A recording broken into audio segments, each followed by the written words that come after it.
Temos o prazer de receber aqui em nosso estúdio o presidente da Confederação Nacional das Seguradoras, Diogo Oliveira. Ele foi convidado para um bate-papo para falar sobre a Casa de Seguro. Muito obrigado pela presença, Diogo. Obrigado, Wagner. Vai ser um prazer. Eu gostaria que o senhor apresentasse, em linhas gerais, o que é a Casa do Seguro, que é uma proposta inédita dentro da COP, né? E planeja deixar um legado enorme em termos de participação do seguro como um todo. É isso aí, Wagner. A Casa do Seguro é o projeto mais importante desse ano na CNSEG. Nós estamos criando um espaço para a realização de eventos, encontros, network, troca de experiências, desenvolvimento de parcerias, estratégias relativas à sustentabilidade no setor de seguros e da atuação do setor seguros em outros setores, dentro da COP30.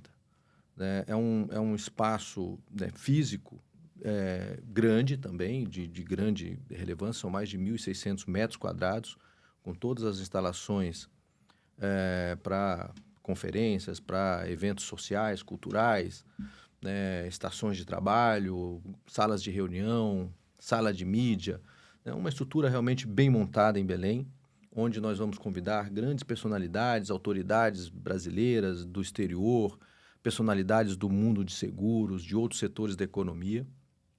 Mas mais importante do que essa construção física é a construção mental que isso representa. Esse ano nós temos a COP número 30. Portanto, houveram 29 COPs anteriores e em nenhuma delas o tema de seguro foi considerado dentro da estratégia de sustentabilidade e de mudança climática do mundo. Nós estamos trabalhando muito fortemente, né, na interlocução com os governos no Brasil, em outros países, inclusive através dos nossos parceiros do setor de seguros em outros países, buscando abrir um espaço para o setor de seguros dentro dessa agenda. Buscando levar para as pessoas e autoridades e os negociadores da COP, levar uma mensagem de que o setor de seguros é uma parte fundamental para resolver os problemas, resolver os impactos das mudanças climáticas na sociedade, nos negócios, nas famílias e no próprio Estado. Um dos grandes, né, impactados, das entidades que vão ter provavelmente um dos maiores custos com a mudança climática é o próprio Estado, porque afeta a infraestrutura urbana, a infraestrutura logística, portos, aeroportos, impactam a população, então são custos que o Estado precisa ter de reconstrução, de atendimento, de, né, socorro a vítimas e assim por diante. Então, assim, essa construção ela é tão mais importante do que a própria estrutura física, né? É construir esse relacionamento, construir essa percepção da sociedade nacional e internacional de que a indústria de seguros é uma indústria inovadora, criativa, que tem soluções e que podem ajudar o governo e a sociedade na questão das mudanças climáticas. E como que pode se dar essa ajuda, né? Como é que a gente vê o setor de seguros ajudando e contribuindo com as mudanças climáticas? Com 3 papéis principais. O primeiro é o papel natural do setor de seguros, que é aceitar e assumir riscos da sociedade. Né? O que nós usamos o termo, né, do mercado, é subscrever riscos. Esse é o nosso papel, né, básico e tradicional. Então, as pessoas hoje têm muito mais risco climático na sua vida. Né? Risco de enchente, risco de seca, risco de chuva de granizo, risco de vendaval. Onde que esse risco está? Em tudo.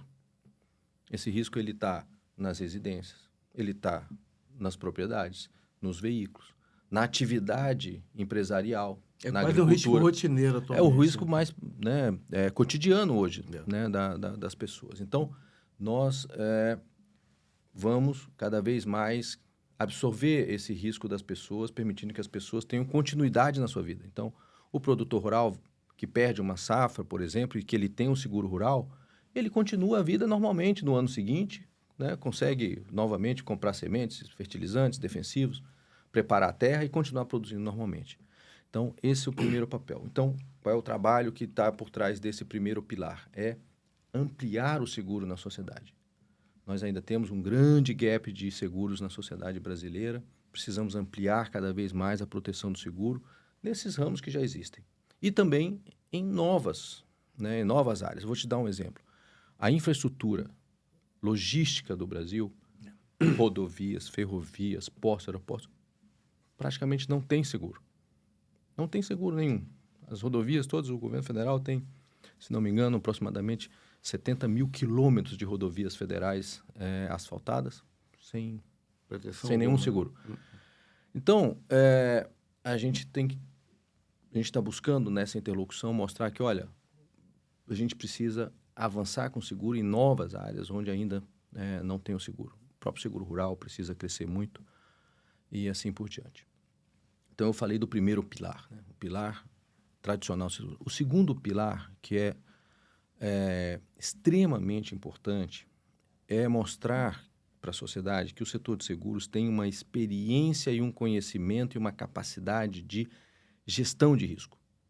A gente sabe avaliar um edifício, uma fábrica, um projeto de um viaduto, uma ponte, uma rodovia e identificar desde o nascedouro, desde o projeto, quais são os riscos que estão ali e como evitar esses riscos e como tomar ações que, numa eventualidade de acontecer realmente um desastre natural, por exemplo, que aquele desastre tenha o menor impacto possível. Então, esse conhecimento a indústria de seguros já acumula há anos e anos de fazer esse tipo de análise, de apoiar os seus clientes nesse tipo de ação mitigadora de risco, né? Então, assim, é prevenção, ou seja, desde o projeto, desde o desenho das coisas, você já faz um projeto que tem uma capacidade de reduzir o risco e ações que mitigam o impacto quando você eventualmente tenha realmente algo de desastre acontecendo. Então, esse é o segundo papel super relevante que eu acho que a sociedade precisa muito hoje, estar atenta ao setor de seguros, porque em muitas áreas, né, no exterior, no Brasil não é o caso ainda, mas você já começa a ter regiões, por exemplo, que você não consegue ter seguro para certas atividades, para residência, para atividades comerciais, porque o risco ficou tão grande que o custo do seguro fica impraticável. Então, a seguradora vai sinalizando para a sociedade, olha, tem que fazer assim, não pode fazer, né, uma construção nesse lugar, tem que fazer num lugar diferente, assim por diante. Então, esse papel estratégico é fundamental também. E o terceiro papel é o papel investidor. O setor de seguros, ele acumula reservas por obrigação regulatória e pela necessidade do negócio em si, e essas reservas podem ser aplicadas em projetos, em investimentos sustentáveis, em investimentos que possam ajudar a desenvolver essa transição econômica que também é extremamente necessária. O detalhe aqui nessa questão do investimento é que é preciso lembrar que a seguradora não é dona desse dinheiro. Esse dinheiro é um dinheiro de reservas técnicas que a seguradora acumula em benefício do seu cliente, o segurado. Então, esses investimentos precisam ser feitos com muita cautela, em ativos realmente muito seguros, que tenham uma liquidez muito clara, uma rentabilidade muito clara. Então, esse papel, ele pode sim e tem sido feito por muitas seguradoras hoje, tem buscado investimentos em green bonds, em ativos sustentáveis, né, dessa maneira, mas isso é feito com muito cuidado, com muita cautela, para resguardar os recursos que estão ali nas reservas das seguradoras, porque esses recursos não pertencem às seguradoras. Eles estão ali exatamente para garantir o pagamento dos clientes. Então, essas três funções a gente tem buscado esclarecer, né, dentro desse ambiente da COP30, da participação do setor de seguros por meio da Casa do Seguro na COP30.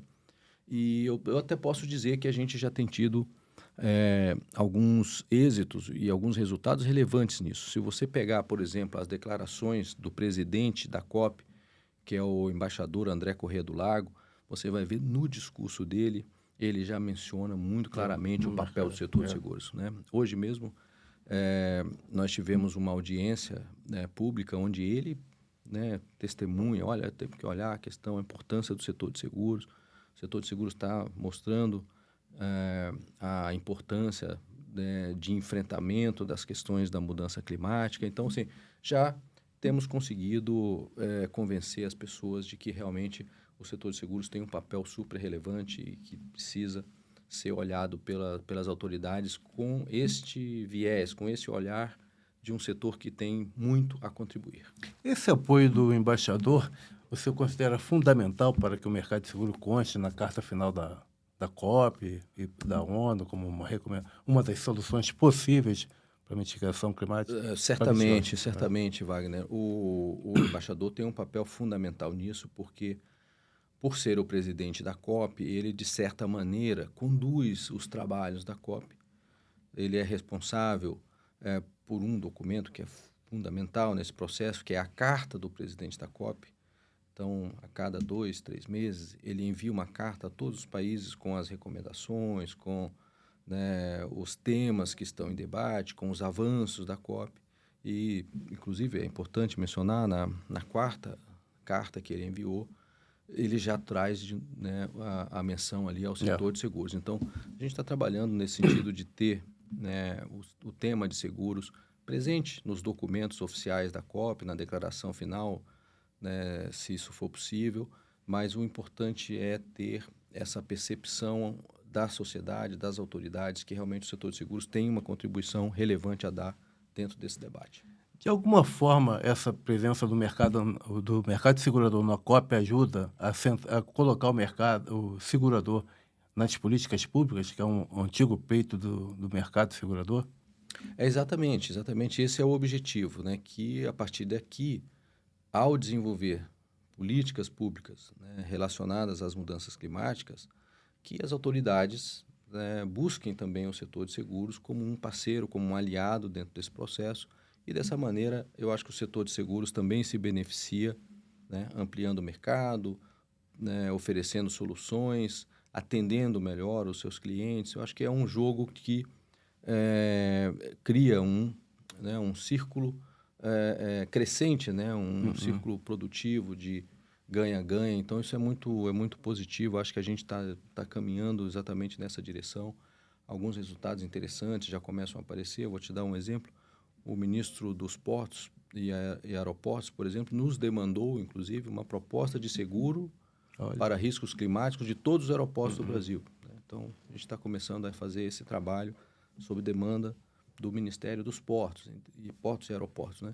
Então, assim, começa a acontecer exatamente isso que a gente tem buscado, que é essa aproximação das autoridades e essa percepção de que as políticas públicas podem ser melhor implementadas, podem ser mais eficientes se utilizarem a ferramenta de seguros como um aliado. E já existe o case do Rio Grande do Sul e essa tragédia ambiental de enorme proporção também começaram a mobilizar o mercado mais, porque você viu que a participação nossa foi mínima, né? Que mostra um grande gap de proteção.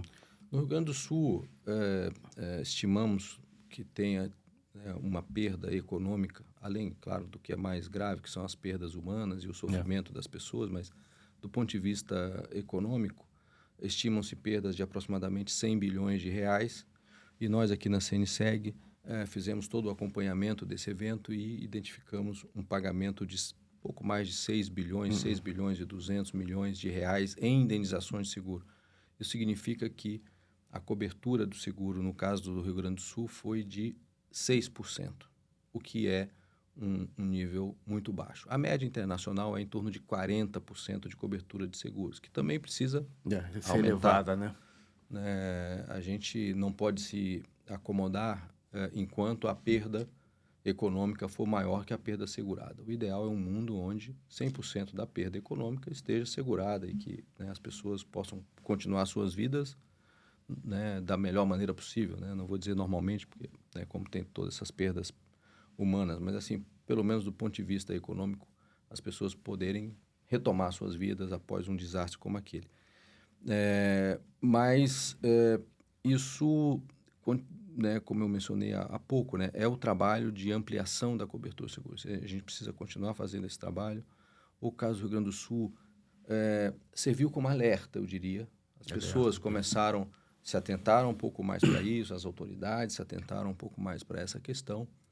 Mas a verdade é que o Rio Grande do Sul não é um caso isolado. O Brasil tem tido uma frequência de, se não me engano, 3 a 4 eventos climáticos por dia. Por dia. Então, é uma frequência muito recorrente. Nos últimos 10 anos, 95% dos municípios brasileiros tiveram algum estado de calamidade ou emergência decretado por incidentes climáticos. As perdas econômicas do país inteiro, antes do evento do Rio Grande do Sul, foi de mais de 300 bilhões de reais unicamente decorrente de eventos climáticos em 10 anos. Então, assim, é um fenômeno recorrente que está se tornando cada vez mais severo, normal, né, mais presidente? impactante. É o novo anormal, eu diria. Boa. É o novo anormal. Por que eu digo isso? Porque essa primeira fase das mudanças climáticas, que já aconteceu, né, de 1,5 grau de aquecimento da temperatura da Terra, ele não vai parar por aí. Não vai. É bem claro hoje que o volume de emissões continuará sendo, né, positivo, né? A gente precisa compreender isso um pouquinho, né? Não adianta só reduzir as emissões, né? Até, né, em algum momento a gente vai começar a ter redução de emissões. O problema é que a redução precisava ser zero para você estabilizar no que está hoje em termos de temperatura da Terra. Mas, assim, a gente vai continuar tendo emissões positivas durante um longo tempo e isso certamente vai ter implicações bastante graves a respeito de mudanças climáticas.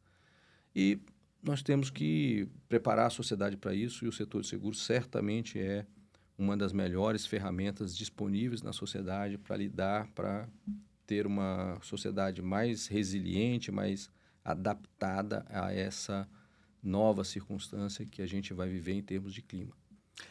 Alguns projetos vocês planejam apresentar durante a COP, né? Quais seriam os destaques? O Hub to Clear. A gente vai lançar algumas ferramentas super interessantes durante a COP,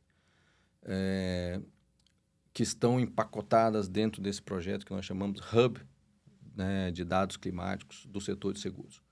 Ali dentro a gente vai ter ferramentas de avaliação de riscos climáticos, por exemplo, risco de alagamento, risco de seca, né? A gente vai ter estudos, vai ter documentos, vai ter acesso a plataformas de serviços, por exemplo, como os serviços de identificação de áreas desmatadas, áreas com embargo, áreas com problemas trabalhistas. Então, tudo isso no sentido de melhorar a qualidade da aceitação do seguro. Então, quando a seguradora for oferecer o seguro para um determinado produtor rural, por exemplo, ela vai conseguir checar em todas as bases disponíveis se tem algum problema naquela área, se aquele produtor realmente está 100% conforme, né?